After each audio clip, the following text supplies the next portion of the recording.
If this video is found you, that means your sadhana journey is already begin. Day 15 and reminder is inner peace. आपल्याला वाटतं की piece म्हणजे ना आयुष्यात कधीच काही प्रॉब्लेम नाही, सगळं आपल्या मनासारखं झालं, आपल्याला कोणी हर्ट नाही केलं, काही जर स्ट्रेस टेन्शन नाही आणि सगळी लाईफ परफेक्टली एकदम सेटल आहे. That means it is a peaceful life. But honestly अशी लाईफ कधीच कोणाचीच असत नाही, कारण लाईफमध्ये काही ना काहीतरी चालू राहणारच.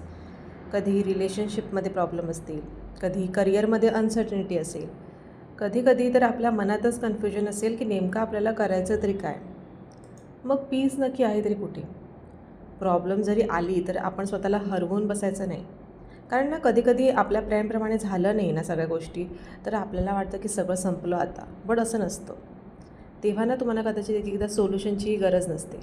कधी कधी फक्त ना शांत बसा, डीप ब्रेथ घ्या, आपल्या कंट्रोलमध्ये जे आहे ना ते करा, आणि जे कंट्रोलमध्ये नाही ते लेट गो करा, ते देवावर सोडा, आणि स्वतःला आठवण करून द्या की दिस मोमेंट इज डिफिकल्ट.